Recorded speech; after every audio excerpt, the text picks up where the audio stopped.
This is Redefining Trade, the podcast brought to you by TradeWindow to shine a light on the future of trade. Every month, our host Peter Foyston will be joined by those who are shifting the dial for trade across New Zealand, Australia, and Asia. We will be exploring the latest thinking on trade innovation, supply chain management, export trends, digital trade, blockchain, trade law, trade in the face of COVID-19, and we'll be opening a whole new window on the world of exporting. Welcome back to Redefining Trade, the podcast that brings you the latest insights on the changing world of trade. Today, we have Catherine Beard joining us. Catherine is the Executive Director of Export New Zealand and Manufacturing New Zealand. She has a wealth of experience in government relations and communication on behalf of industry associations, and she is a champion for New Zealand manufacturers and international traders. She provides strong advocacy on behalf of industry to communicate business challenges to politicians, policymakers, the media, and the public. Catherine also represents Business New Zealand at the Global Federation of Competitive Council. Well, thanks so much for joining us today, Catherine, and let's crack on with it. I've got a couple of questions I'd like to ask you. So, can you please explain to those listening a bit more about the services of Export New Zealand provides and a little bit more about your role as Executive Director of Export New Zealand? Absolutely. Hi, Peter. It's great to be with you. Export New Zealand is a fantastic organisation. We're a membership organisation. So it's a matter of actually joining your local industry group. We have 4 industry groups that we work with throughout New Zealand. And in the top of the North Island, it's the Employers and Manufacturers Association. They run Export NZ, Auckland, Waikato, and Bay of Plenty.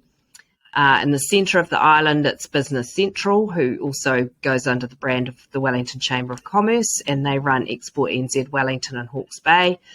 In Canterbury, it's the Canterbury Employers Chamber of Commerce, and down in Dunedin, it's a group called Business South. So that results in 8 regional offices with Export NZ executive officers running events, courses, seminars, what I call capability building. And a big part of the value add for exporters really is the networking. So we're all about exporters helping exporters, and they get huge value from talking to each other. We run conferences, we run awards events through the country. It's a lot of fun. My role in Wellington on the advocacy side is really to talk to politicians, as you mentioned, and the bureaucrats in Wellington. Lucky you.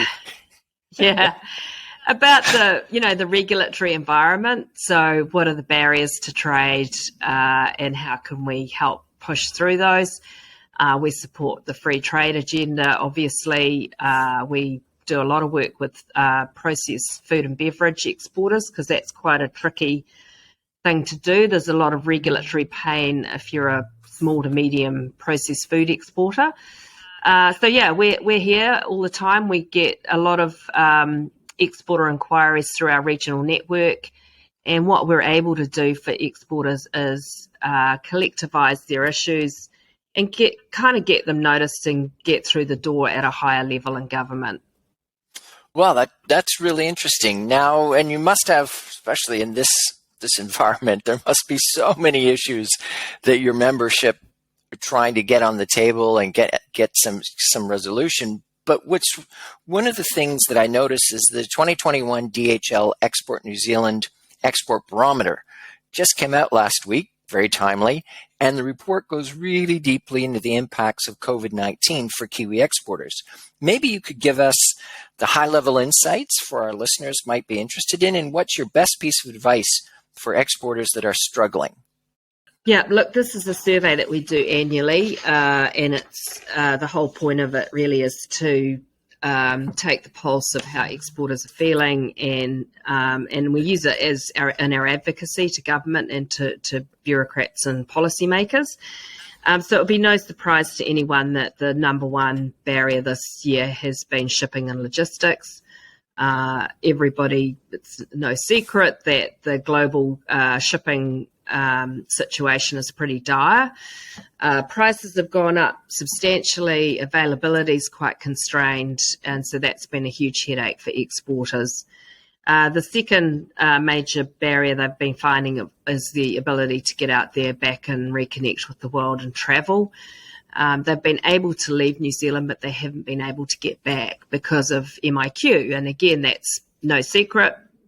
So we've been doing a lot of advocacy to the government about that exporters have coped incredibly well, actually, for the last 2 years, using technology, getting on Zoom.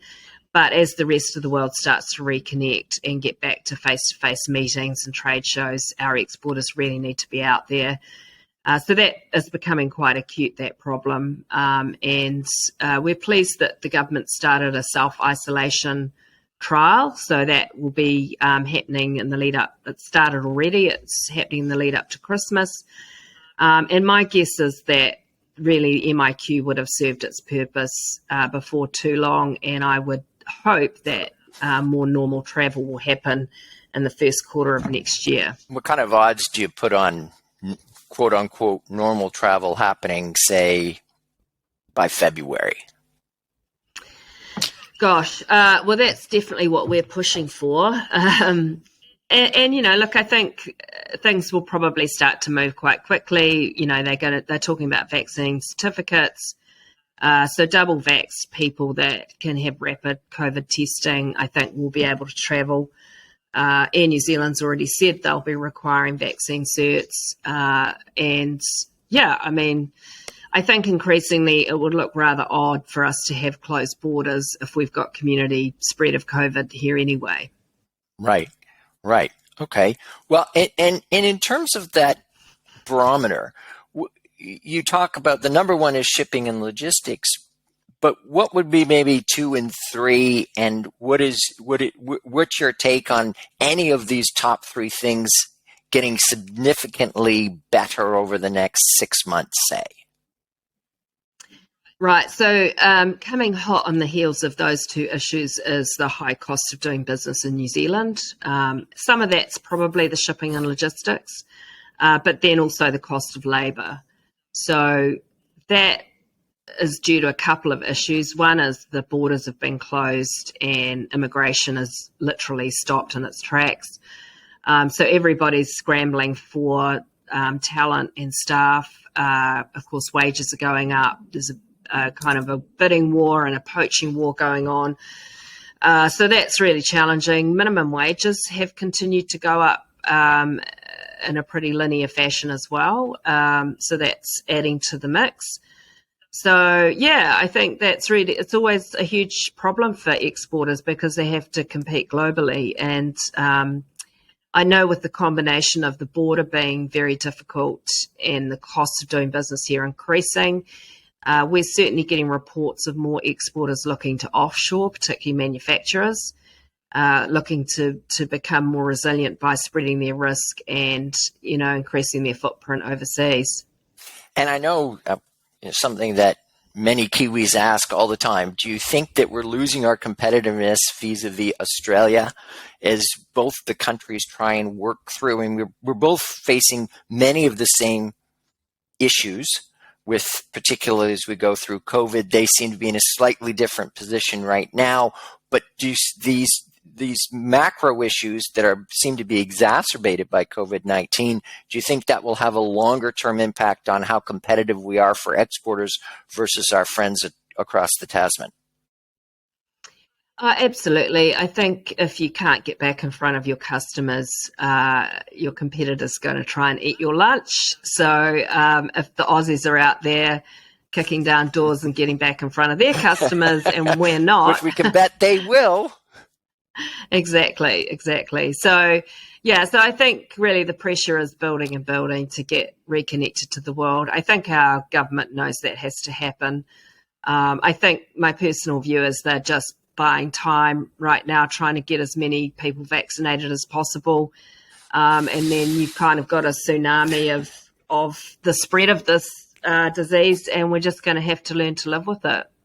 Fair enough. Well, let me ask a third question. You know, Australia and the US were highlighted in the report as top export destinations for New Zealand exporters 1 year from now. What progress are these markets making towards digitally enabled trade? Yeah, good question. I think both those countries, the feedback we get from exporters, particularly the digital ICT kind of exporters, is that there aren't too many barriers actually, even in the US, and they find it. I mean, they have barriers, but they're not really digital barriers. It's more, how do I set up a business in the States? What are the tax laws? I mean, it's more of that corporate commercial kind of fact finding that is the knowledge that they need to have. But in terms of digital, the United States is probably a lot easier to do business digitally than, say, the European Union, which has the GDPR, which is quite a high, threshold for privacy and things like that. And so a lot of our exporters, if they are exporting into the EU, they've sort of met the gold standard of what you need to do to trade digitally. So then actually trading anywhere else is quite a lot easier. So, yeah, I think they're both not too hard places to do business. And in fact, some exporters tell us that the US is easier than Australia. Wow, that's kind of interesting. Now I'd like to switch gears a little bit. We're going to do the 3x3 segment. I ask you 3 questions in 3 minutes and we get your gut reaction. So let's start off with, what do New Zealand exporters want the most right now? So I'm going to give you 2 quick answers. Shipping and logistics, that needs to get better, and the ability to travel freely. And in terms of what you think New Zealand exports actually need the most right now, is that the same or is that slightly different in your opinion?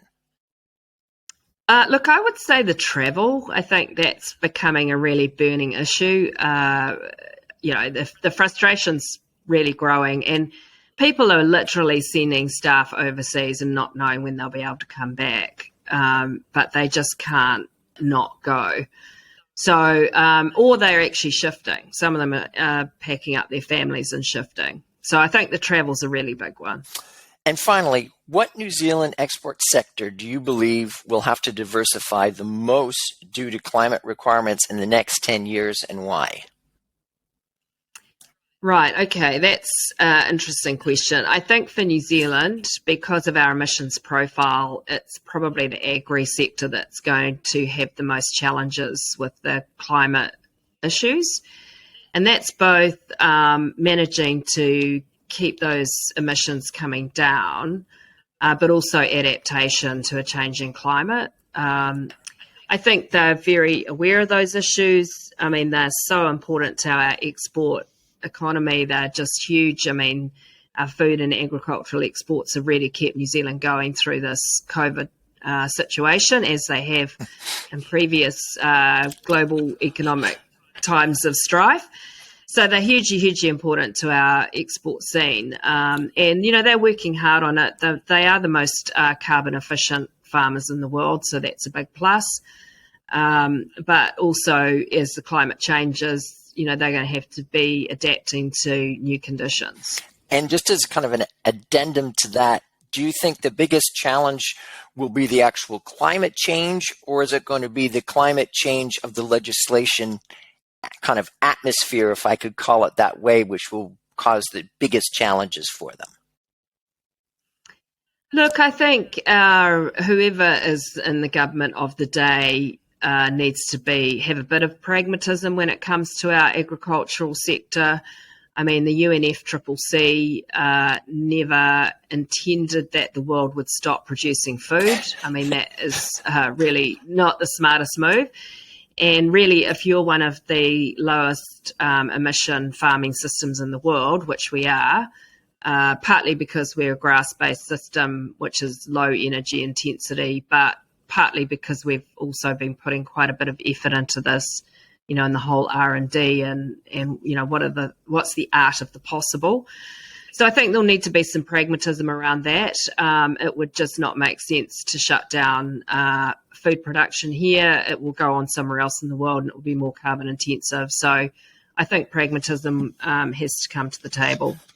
Well, and I think, you look at some of the other challenges around climate change, you've got countries that are kind of cleaner energy than others, but actually facing more challenges. And I guess one of the interesting things is for New Zealand, given we have such a low footprint, how do we ensure that everyone else knows that and we don't kind of get just kind of wrapped up in the total bigger picture, and all the hard work that everyone's doing here kind of is all for naught because it gets, the bad PR and the policies. And you see this quite a bit certainly in the oil and gas, where there's a huge difference between clean producing countries and non. And yet it seems that the cleaner ones are the ones suffering and the non are the ones moving forward. Any final thoughts on that?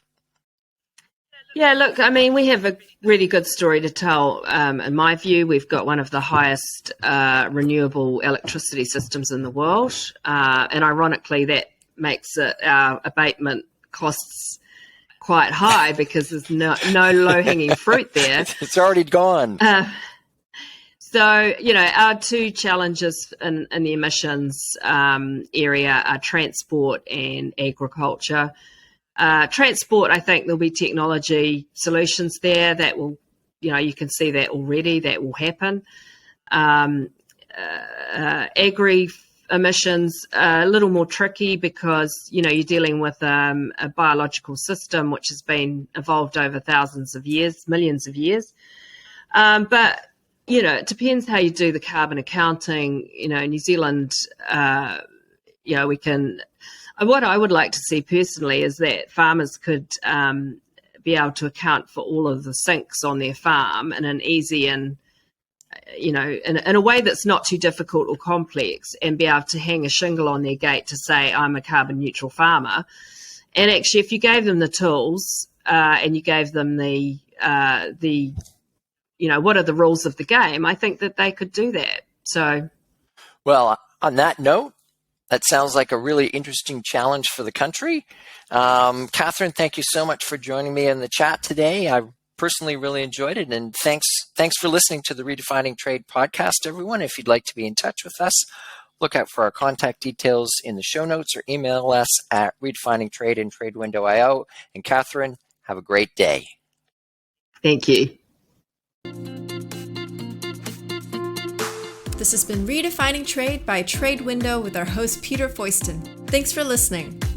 Make sure you hit subscribe and keep an eye out for the next episode.